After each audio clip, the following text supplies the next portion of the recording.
नमस्कार, स्वागत आहे तुमचं आपल्या चॅनलमध्ये। 19 मार्च आहे आणि उन्हाळ्याची सुरुवात झाली। तर गुढीपाडव्याच्या सुट्ट्या होत्या 1-2 दिवस, तर आम्ही गावी आलोय आणि बऱ्यापैकी ऊन पडायला लागले आता। उन्हाळा चालू झालाय चांगला आणि गावाकडे आल्यावर चुलीवर स्वयंपाक असतोय। इथं दही करायला घेतले, लोणी आले आणि चुलीवर मस्त छान भाजी बनवली। लाल तिखट संपले तर माझी आई मिरच्या निसते सकाळी सकाळी आणि बरेच फळं जमवले ते आम्ही।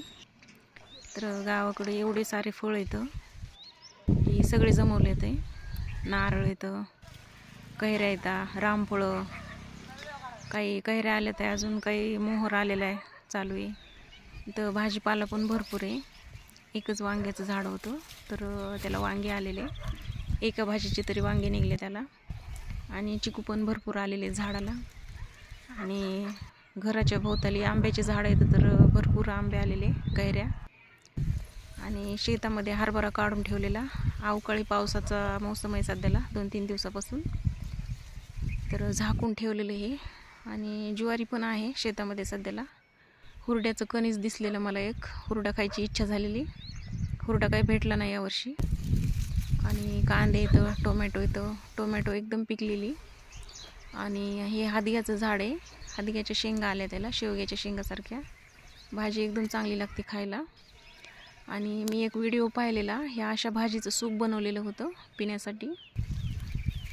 तर कांदे पण होते, मला कांद्याची पात आवडते तर मी घेतलेली कांद्याची पात खोडून।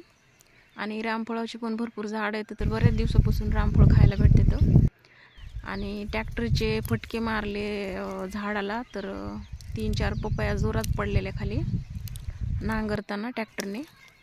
2 एकर लिंबुणी होती, एकच झाड आणि एकच लिंबू निघले त्याच्या खाली। तर असे बरेच प्रकारचे झाड आहेत आपल्याकडं। आणि हे हळकुंडाचं आहे,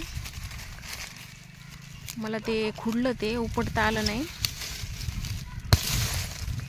मला चेहऱ्याला लावण्यासाठी हळद पाहिजे होती। आमच्या आईची देवपूजा चालू आहे आणि गुढी उभारली सकाळी सकाळी बघा।